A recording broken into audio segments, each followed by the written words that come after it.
You are Locked On Texas Tech, your daily podcast on the Texas Tech Red Raiders. Part of the Locked On Podcast Network, your team every day.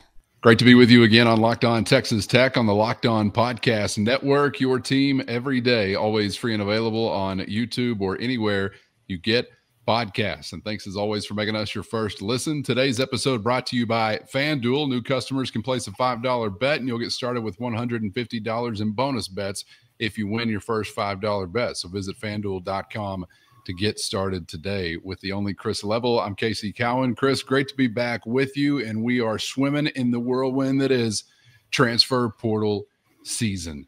I don't know if the frenzy is quite set in yet, but there's a whole lot to choose from as far as interesting names here or there that maybe there's a connection to. Maybe we just want there to be a connection to. And, of course, also monitoring what's happening from within as it relates to Red Raiders intending to or now entering the transfer portal. So I want to get to a couple of things with you regarding that subject here today. Your hiring coordinators not too long ago, and there was made mention of two-fer possibilities. Want to check in on those dreams possibly coming true, if I can get a little greedy with you. But let's start right here in the LBK with what we know is already in motion, Chris. And I'm just curious as you look at the rest of the week, maybe over the next 10 days, about targets or even scheduled visits that you think would be relevant or notable to these early efforts within the portal.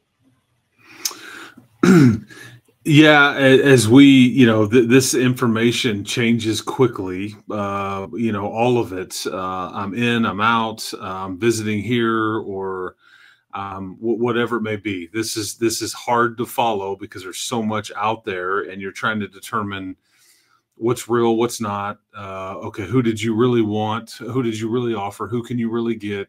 And then vice versa. Because I'm like looking at, just for grins, I looked at Arkansas's portal entry list. They're at, I think, either 20 or north of that.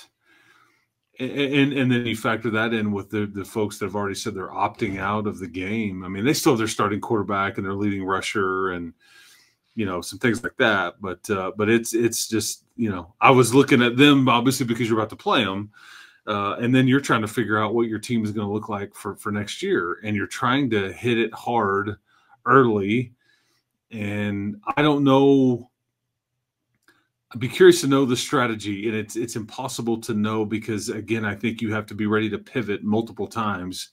You're trying to identify some guys that you just go heavy with and get it done so you can move on to phase two.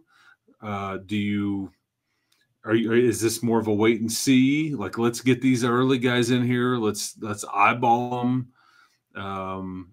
Because just because so-and-so's listed at whatever height and weight on whatever website or whatever team he played for doesn't mean that's when he shows up is like,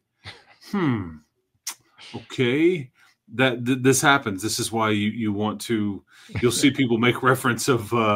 It's kind of like you and I when we're listed on high school basketball rosters. Yeah, I mean, I was probably listed closer to 6'7", 6'8", even though I'm probably closer to 6'6" or 6'5", and all that stuff. But that's just the game. So you're trying to figure out what. They didn't even list me. They knew the opponent would be too damn excited if they saw what I actually weighed. But you do have some guys that are, I think, when people are watching this, that are on campus right now or scheduled to be. And that's what else is tricky is like got a visit set up and we want you here. Yeah, well, I'm going to tweak that because insert school here called, and whether it's an offer or they don't want me to take any other, so there's just all kinds of things going on. So I'm trying to paint a picture of kind of a bit chaotic picture. It can be. But right now you've got, I think, scheduled to have a couple of offensive linemen on campus, a tight end, and then a couple of DBs to start. And we will see if that – you already had one DB visit – a week ago or so, maybe 10 days ago from the Ivy Leagues, and nothing ultimately has happened there yet. again, you just don't have, and this can be played both ways. Here's the money we have, or here's the position we have, or here's the spot that we have, the snaps available to you. You want it? If not, we need to know right now.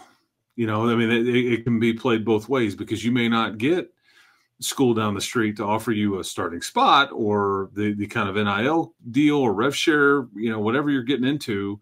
So, but you may, that's the game each side is playing, and you just hope that there's some pure mutual respect and some honesty and some, man, this is a good fit. I like what you're telling me.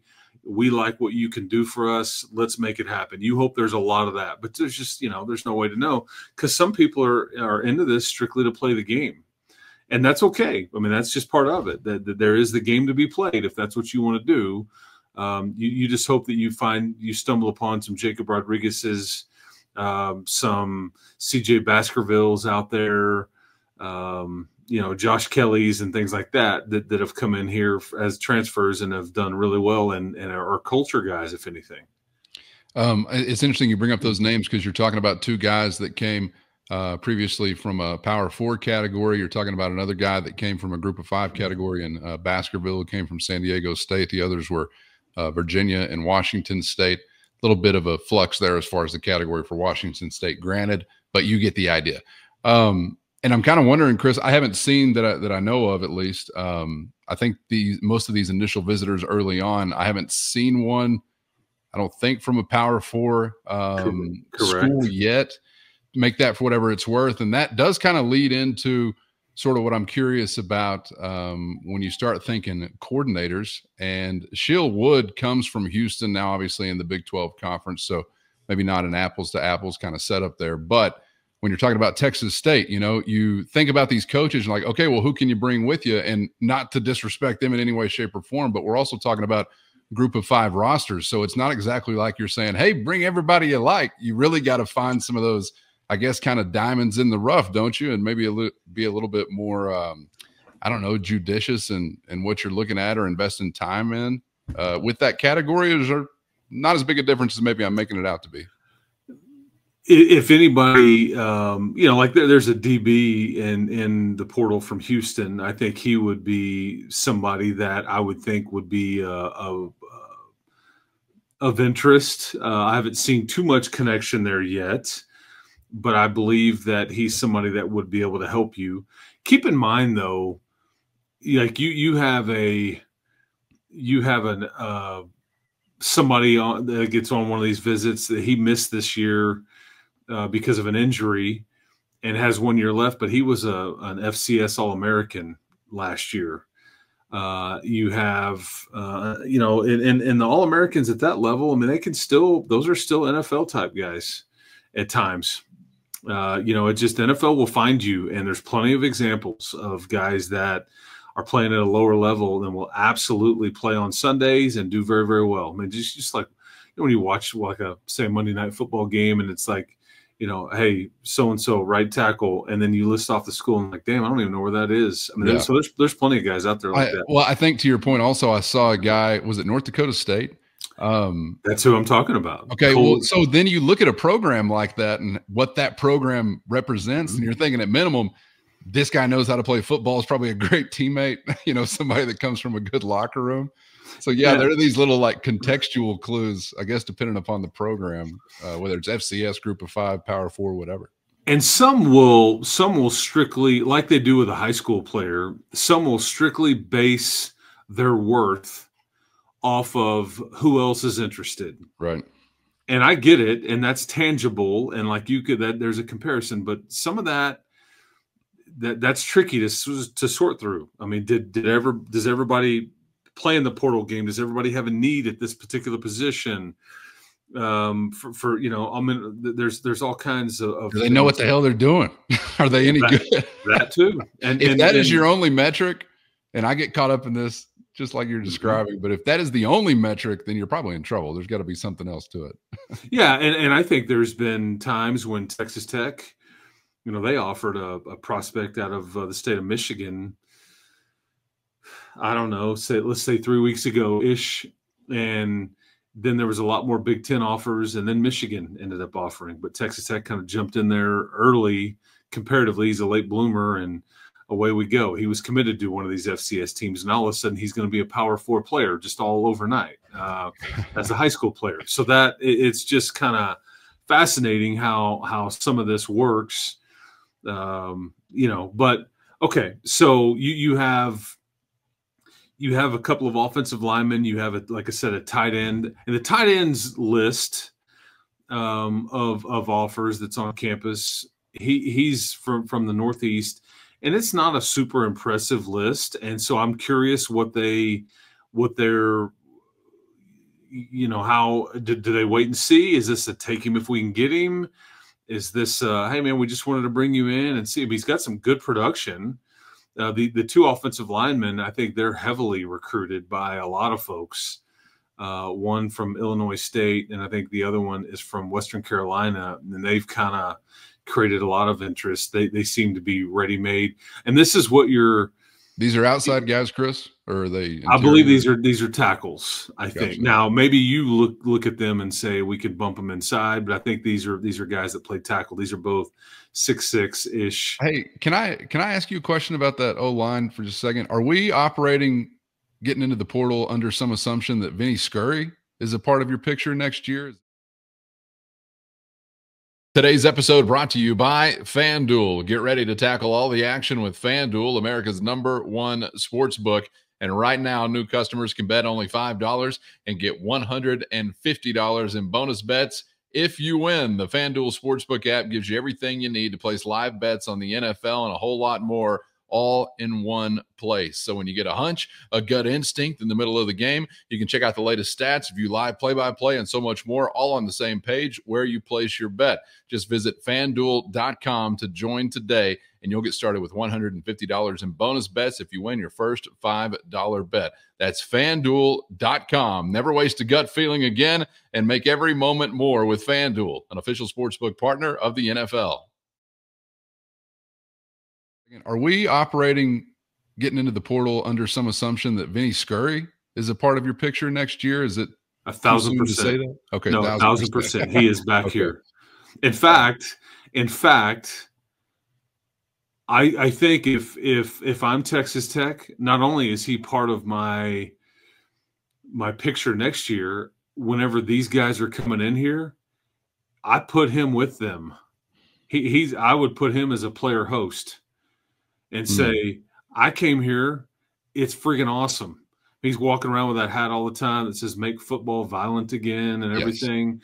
I mean, and you'll hear Joey talk about it. He has about Vinny, about how much that he just didn't realize how much he loved the game, or how much he maybe needed a football family until he got out of where he was, and now he's here. And it's like, God, I'm glad that's the one positive about him missing most of this year, is that you're going to get more time from him. And heck, maybe he can help you reel in some more guys to play next to him, because he is a guard, and I think these two individuals are tackle. So you can say, hey, man, we can do this thing on the left side together. What do you say? That kind of deal. Yeah. Can you take both? Is this a one or the other? Great question. I don't really know how that game will be played yet, because as we're sitting here talking, Ty Buchanan is in fact in the portal. I think there's some thought that you're trying to, let that play out, and I think you would welcome him back as depth and a possible starter if he's interested in that. But he may want to go find a surefire place to start, and I don't think you can offer him that. I think you are trying to upgrade and get better there, and I think that's just the way it is. But as insurance and depth and all that, I think so that whole thing is kind of playing out. And then there's another DB on campus that's like a potential defensive player of the year in Conference USA, and he's got a lot of traction and a lot of playmaking, and I think you would hope there that he's a Dadrian Taylor Demerson type. Everybody loves him as a teammate, and he's out of Sam Houston and all that. So, they come from a variety of different places, but the one common theme that I think Joey and his staff will tell you is We're not doing this with some of these guys, and really most of these guys, if they can't step right in and play and start and help us win this league. If you can't do that, then we're going to keep looking, or we're not going to take you. You know, that's kind of where it's at. Not that they will be 12 for 12 or 14 for 14 there. That's not, but I mean, that's the lens I think you're looking through here and trying to upgrade by being very selective. Now, again, as more portal entries, because I'll tell you what else I noticed. Micah Hudson is now officially in the portal. I think that's probably where he'll stay. You gather that if he was going to get in, that it probably would. And the reason I say that now is because I think that as of yesterday afternoon-ish, you had offered probably somewhere 4 to 5 receivers from out there in the portal.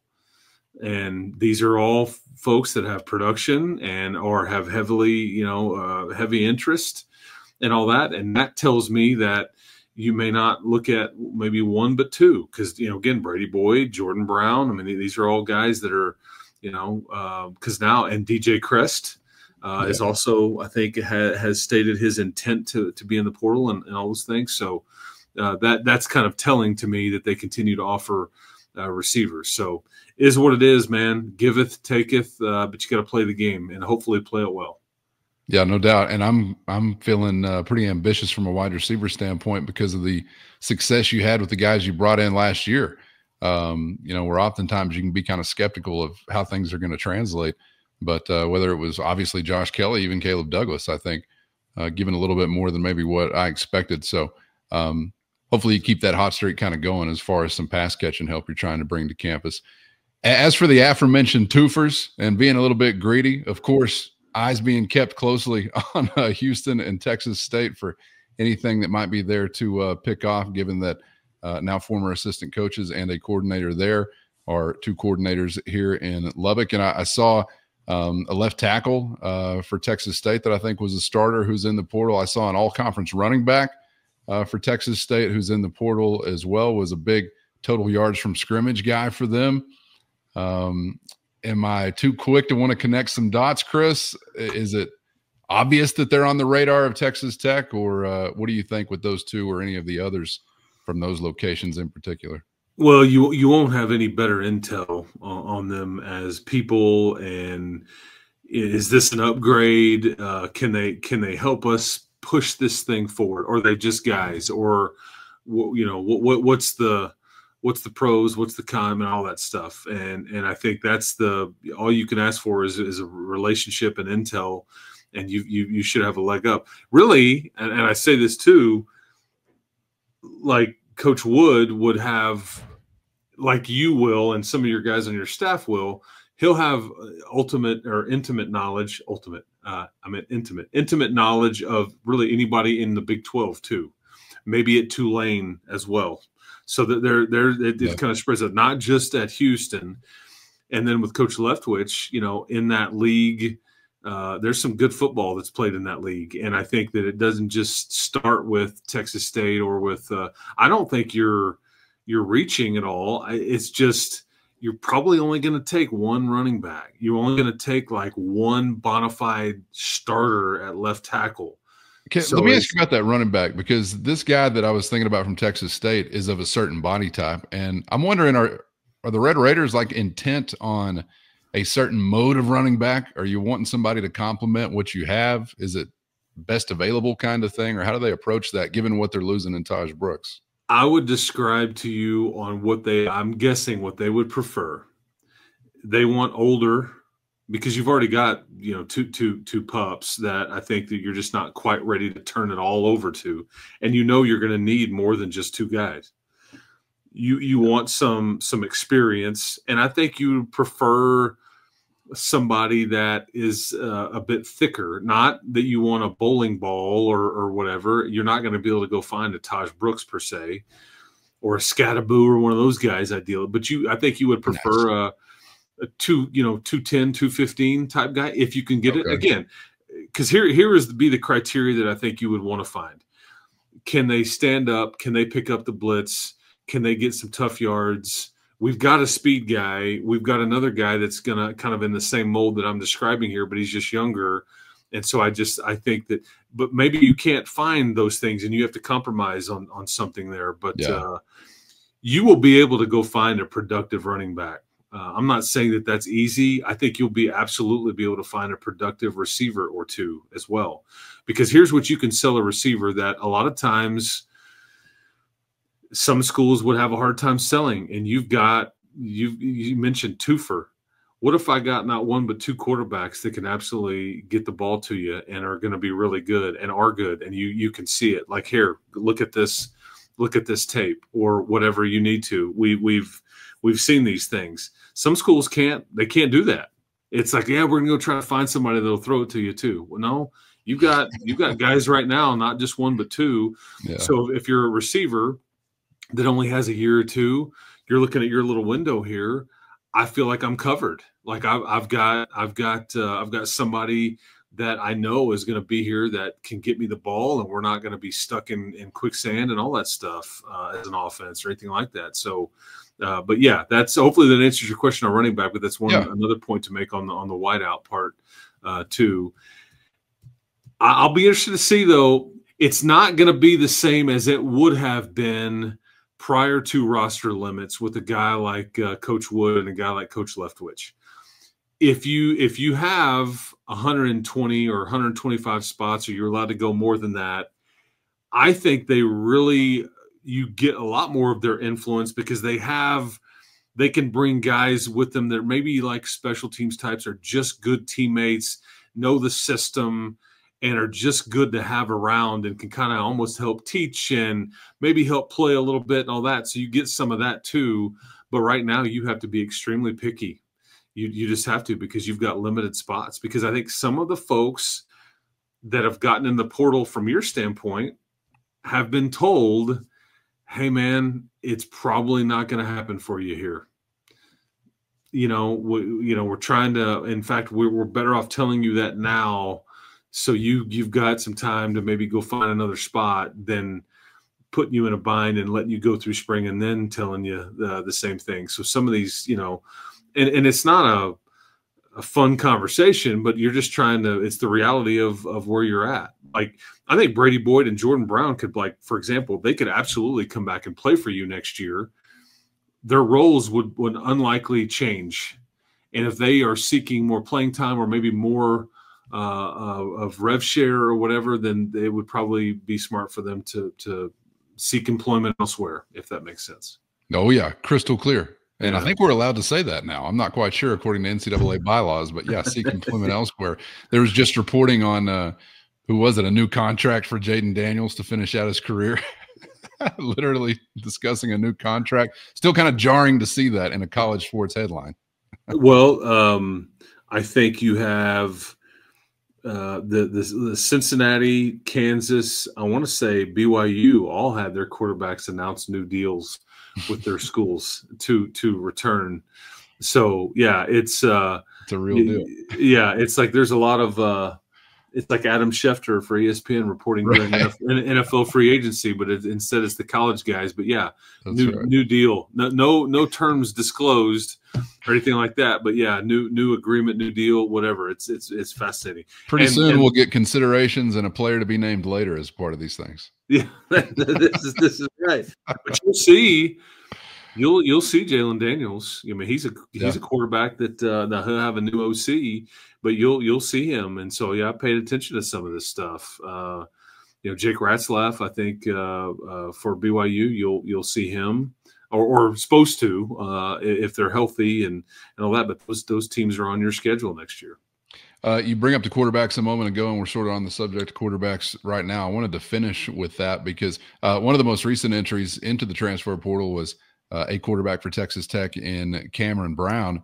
I'm curious as to your thoughts on how that impacts the QB room for the bowl game coming up. And I'd also like to hear from you on this that is developing. First, today's episode brought to you by Omaha Steaks. Nothing delivers comfort and joy quite like the unrivaled quality and taste of Omaha Steaks. And this year, you can skip the holiday hustle and bustle and save 50% off gourmet gifts site-wide at omahasteaks.com. Plus, get a $30 reward card when you shop early and score an extra $30 off with our promo code COLLEGE. Use our promo code COLLEGE. With 5 generations of experience, they consistently deliver the world's best steak experience, and the gifting experts at Omaha Steaks have made it easy to deliver the perfect gift with thoughtfully curated gift packages starting at only $89.99. From legendary steaks to mouthwatering desserts and more, save 50% off site-wide at omahasteaks.com. Plus, our listeners get an extra $30 off with our promo code COLLEGE and a $30 reward card when you shop early. That's 50% off at omahasteaks.com and an extra $30 off with our promo code COLLEGE. Minimum purchase may apply.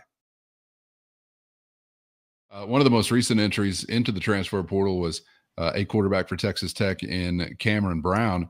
I'm curious as to your thoughts on how that impacts the QB room for the bowl game coming up. And I'd also like to hear from you on this that is developing. And it may just be purely fan lunacy as to questions about Baron Morton's status, but questions are being asked, Chris. Matador Mobsters, among others, hitting us with, is there any possibility that Baron Morton is not giving it a go in the bowl game for health-related reasons? Is that even on the radar, or is that something cooked up by us on the outside? And what do you think the QB room could actually look like as far as availability when you get to bowl time? I think Cam Brown wants to go be closer to home. I think Jake Strong is in the portal now, and I think he could be like do a Loic Fungi, and I think he could still play for you in this bowl game.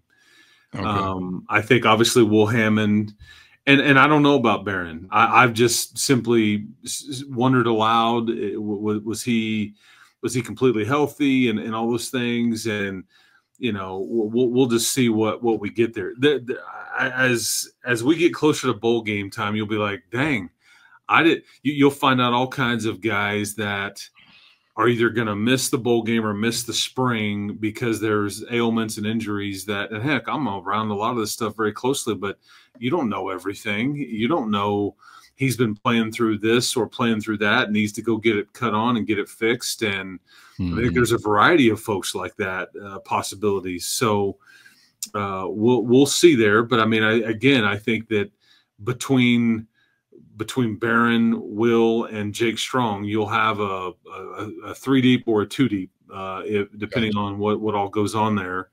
And Cam Brown may be another guy too. I appreciate that Joey does this because I don't think every coach operates like this. I think some coaches are like, portal, all right, man, deuces, get your stuff, get out.